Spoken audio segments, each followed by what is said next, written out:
Hey everyone, welcome back to the channel. This is Always Revolving 33, and today I'm going to show you a nice little score I got on Facebook Marketplace maybe a month ago, not too long ago anyway. Flipping through Marketplace, usually on Sunday mornings I'll flip through. For some reason people seem to add a lot on Sunday mornings. I've had some good luck, better on a Sunday morning than any other day of the week. Um, and this particular Sunday, I got up and looked through and saw some. It was a little flip video from a guy in a town about 30 minutes away from where I live. And he had quite a few records that I was interested in, one or two in particular. Um, and then when I got to his house, he had a whole bunch more and let me flip through everything that he had. And I ended up getting a fair size stack. I didn't count actually how many records I did grab, um, but um, yeah, because I bought in bulk, I got I think it was a 20% discount, somewhere in that neighborhood. So it was definitely worth it. Everything in really good shape, really clean, decent covers, and decent prices to start with. So let's go through the stack. Let's not waste too much time prefacing this whole thing. First up, Blue Cheer, uh, Vincebus eruptum. You see it around, but not in good shape. Um, it's usually pretty wailed on, and this one is in not perfect condition, but quite nice condition on a black Phillips label. Um, this is probably the best looking copy I've seen. I've seen many copies, and they're usually priced quite high for the quality. So this one I was happy. This was $28, so minus the 10, yeah, like 18 bucks or 20 bucks roughly. Um, and a nice cover, a little ringware, but not bad. A little ringware, a bit of scuff. So yeah, $22, somewhere around there. Um, so I was very happy with that one. That was one of the ones that was in the flip video that I was thinking about, and then it was still there when I got to his house. This one was not in the flip video. This one he just had sitting off to the side. This is one that I've been looking for a long time. Uh, Aphrodite's Child, 666. Um, uh, 666. Yeah, it seems kind of demonic, but it's actually it's Vangelis. How demonic can it be? So this is Vangelis, who in the later years went on to do a lot of kind of new agey, middle of the road stuff. But this was prog. This was him and Demis Roussos, and I can't remember the third guy's name. But a hard one to find. This one's on the Vertigo Spaceship label. It's got some scuffs, it's got some scratches, but I've never seen it other than on, on the super desirable wall, which is always very expensive. I've seen it for $200. I've seen it for more than that in some places for Vertigo Swirl copies. But this one is in pretty nice shape. It's quite clean, front, back. Like I said, the vinyl's a little beat up. So this was 50 bucks. So after the discount, 40 bucks. And I didn't even know he had this. This wasn't in the flip video. So to see that in there was like, okay, that's pretty cool. I'm pretty excited about that. This next one, this is the one that I saw that kind of piqued my interest first. Funkadelic, Free Your Mind. It was 20, I don't know, 25 bucks, 28 bucks, something like that. And I was like, oh, there's no way that's going to be an original early press. And it wasn't. But I can't find this record anywhere. I got lucky and found that first one. I went on eBay and got a copy of Maggot Brain that I paid. Well, you have to pay a lot if you want an early copy of Maggot Brain, unless you get really lucky. So I was happy to have any pressing of this. Can't show the back cover, of course. There's nudity on it, and people will freak out. But I was hoping this was not going to be this pressing because I've heard bad things about it. This is the Four Men with Beards pressing that people always say how terrible they are, the represses of Four Men with Beards. I listened to it. Uh, it didn't sound that terrible to me because uh, the Funkadelic stuff, there was always a lot of tape noise. There was a lot of bleed through on tracks. There was a lot of all of that. So I don't think it sounds that terrible. It wasn't a super expensive copy, and it's in good shape. Covers in good shape. Vinyl's in good shape. So yeah, I was quite satisfied with that. It was a better sounding copy than I thought it was going to be. Um, Next up, of course, I love Yes, and I hadn't been able to find a decent copy of this record either. They're pretty hard to find, and when you do, they're either overpriced or destroyed beyond playability. So, yeah, this was another one that wasn't in the flip video that this seller made, but it was there, and it was, well, 28 bucks, so minus $6, so $22. I was fine with that. No problem with that. The next one, yeah, I got to be careful with this one too. It's the very questionable cover. Blind Faith. I put you know, the post-it notes in the appropriate places. I did have a copy of Blind Faith, the one and only Blind Faith record with that as the front cover. I paid $3 for it, and it's very, very rough. This one is in just about perfect condition. Um, Steve Winwood is amazing. Everything he does is pretty incredible for so many years. And yeah, this is just a much nicer, much cleaner copy with the original cover, which I didn't really care about that. It's kind of disturbing. So I'm going to leave the post-it notes on there. Um, it was just nice to find a good, clean copy of this record. And that was $24. So it ended up being, like 19 bucks. Oh, I better be careful. I don't want to knock the post-its off there. Have to reshoot the video. Um, Next up, this was another one that was not in the flip video. This one has been recommended to me by other people that are into the prog rock, 70s prog kind of stuff. This is Gentle Giant in a Glass House. Everyone tells me, okay, if you're going to get a Gentle Giant record, this is the one to have. And again, it's not an easy one to find, especially with the special cover. Once you slide that out, you have this left behind. On the WWA label, which you don't see a lot here, and it's clean. It's very nice. I haven't had a chance to listen to it yet because I've got so much other stuff to go through, but this is on, yeah, this will be a Sunday morning listen sometime soon. Let me slide that back in. So there's the insert that goes behind the plastic. Here, we can do a little demo. So we can take that and do there we go. Wasn't that interesting? But Gentle Giant, I've had a couple of their records. I've given them a spin, and it hasn't been something that's really resonated with me.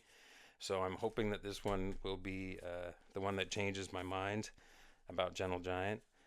But if not, I guess I can sell it and get it to somebody who really does enjoy Gentle Giant stuff. Next up, Colosseum.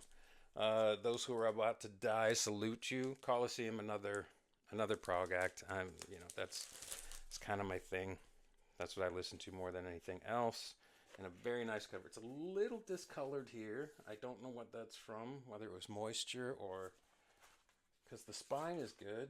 Back cover's good. Not much for ring wear. It's solid, but and it is a little musty though when you open it up. So yeah, I don't know. It must have gotten wet a little bit, and then they closed it up. And on Dunhill, nice copy. A few light scuffs, not bad at all. Got some paper on there, which I don't like. I'll clean that again. I'll put that back in the cleaning pile. But yeah, Colosseum, again, prog with a little bit of jazz influence, some horns, some different kind of instrumentation. Next up, a little change of pace. Allman Brothers, first album. Again, not one I see an awful lot, and when you do, it's got the textured sleeve, so it's a little bit softer than some other sleeves, and quite often it's a little bit beat up. Good photos on these, like just the guys hanging out, and then the inner sleeve photo, just the guys literally hanging out. But at least they kept everything covered so I could show it in the video. This one, not on Capricorn, this one's on Atco, but clean, and sounds really, really good. Duane Allman is pretty unbeatable when it comes to playing slide. He had his own style of slide that nobody's been able to duplicate. So I was quite happy to find that one in the stacks as well. Now the other one I saw in the flip video that I was really interested in was this one. Again, another one that I see lots of copies of it, and they're either nice copies that are way overpriced, or they're decently priced copies that you wouldn't even be able to hear music through the scratches. This is definitely a later pressing on London with that Sunrise label, but it is perfect. So Stones Let It Bleed, clean. It's a rare thing. I was very happy to get that. So between that and the Funkadelic, that's kind of what got me to contact the seller, whose name was Andrew, by the way. Very nice guy, nice collection, friendly, gave a discount for buying in bulk. So pretty much a perfect marketplace seller. Couldn't ask for anything better than that. And he also had this one, which I hadn't seen before. This is a Fleetwood Mac Greatest Hits, but obviously the early Fleetwood Mac, the Peter Green's Fleetwood Mac Greatest Hits. So it's got a lot of the really good early songs on it. This is a British release, so it is on the Orange CBS label, which we don't have in North America, unless you've got imports, of course. But yeah, it's got the Green Manalishis on it, which was Peter Green's last song he did with Fleetwood Mac. Oh Well, Part 1 and 2, Shake Your Money Maker, Rattlesnake Shake, Black Magic Woman, Albatross. So many good songs. A shot of the early band there, which is pretty cool. Yeah, so I do enjoy the early Peter Green's Fleetwood Mac stuff. Probably just about as much as the later Stevie and Lindsay lineup of Fleetwood Mac, but nice to have that little compilation instead of going out and buying every early Fleetwood Mac, which is not always easy to find here either. Next up, this was also in the flip video that I saw. That was at this was $20, so $16 after the discount. Rare Bird. I have their first record, and it's interesting music. It's prog. It's prog. It's a little psych. It's a little pop, but a nice clean copy of this record. Light scuffs. So again, really clean stuff, which makes me very happy. Although I still buy stuff that's pretty beat sometimes, as long as I can hear it and as long as it plays. I'm not that fussy. Yeah, I guess for certain music, I'd like to have perfectly clean copies. If it's a Motorhead record or something like that, then it doesn't need to be super clean. This one, I thought I had this, and I looked through my Discogs listing, and I didn't have it. And he had a very nice copy. So no ring wear, well, a tiny bit of ring wear, but usually in the black areas, it shows really bad. But Springsteen, first record, gotta love it. It's got the postcard insert with all the lyrics, in case you can't understand what the hell Bruce is trying to say. And yeah, I really like this record. I like everything Springsteen's done pretty much. There's always some misses, but he's put out some stuff, so much stuff over the years. The one thing is, Blinded by the Light, it just sounds like it was recorded on somebody's old cassette player. It's just got so much noise and wow and flutter in it. I don't know where they recorded it or how they recorded it, but it's a little rough. Because then you get to a song like Spirit in the Night and it sounds completely different, sonically completely different.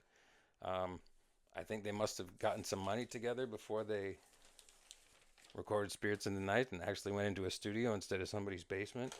I still like Blinded by the Light, but it's always a bit straining to listen to it because it's lacking in quality, but I can still live with it. So I think that pretty much finishes up what I need for Springsteen records. I don't think there's anything else I'm looking for. And last but not least, yet another mountain record. So I've gone from 0 mountain records 3 months ago to 4. I think this is the 4th mountain record I bought in the last few months. So this is Flowers of Evil. There's kind of live in the studio stuff here. There's some random mixed tracks on here.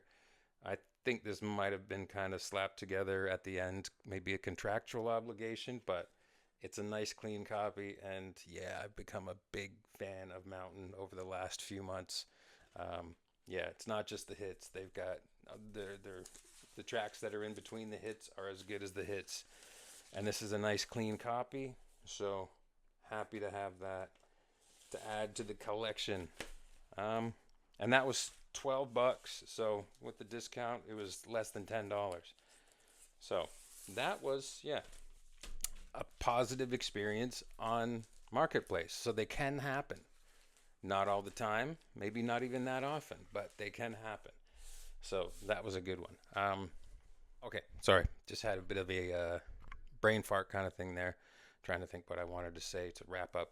Basically, yeah, Marketplace is hit and miss. Everybody knows that, but it's still, overall, I think it's worth the effort. You know, reach out to people, see what they say. You can pretty much tell from the back and forth that you have with people on Marketplace whether it's like, okay, this guy's legit and he's going to be there when he says he's going to be there. And if you hold up your end, you get a good reputation, you get a rapport going with somebody. You know, if this guy is regularly buying records and putting out flip videos, if I send him a message and say, hold this one, this one, this one, and this one for me, I'm pretty sure he's going to do that because I've come through before. So, you know, your reputation builds, and same with your ratings as a buyer on Marketplace, as a buyer or a seller. You know, be there when you say you're going to be there. That's the biggest thing as a buyer or a seller. And the other thing is, of course, if you want to try and negotiate before you get to the meeting. Yeah, if somebody comes to me and they decide, oh, well, you know, will you take less money for us? No, the negotiation has to happen before you get here. We lock down a price before you get here. So when you get here, you give me the money, I give you the records or whatever it might be that I'm selling or he's buying. And yeah, that's it. It's just simple. But when somebody gets here and then the agreed price is like, oh, will you take less, or do you want, are you interested in trays? No. If you wanted to do that, ask me about it earlier and I would tell you straight up, yes or no. Maybe I would ask what you have to trade or what kind of records you have or instruments or whatever it might be. But to wait until you're there and the transaction's supposed to be just quickly taking place, yeah, not the right thing to do. But again, I'm going to reiterate, don't give up on Marketplace. Sometimes you can get really lucky. Sometimes it works out really well. Now you might get 2 or 3 bad experiences in a row and it puts a bad taste in your mouth. try not to let that deter you. Keep looking, keep sending out messages. If it's something really good, hope that you're the first one in line and that you get to snag it. Or sometimes, someone like this seller that I've contacted,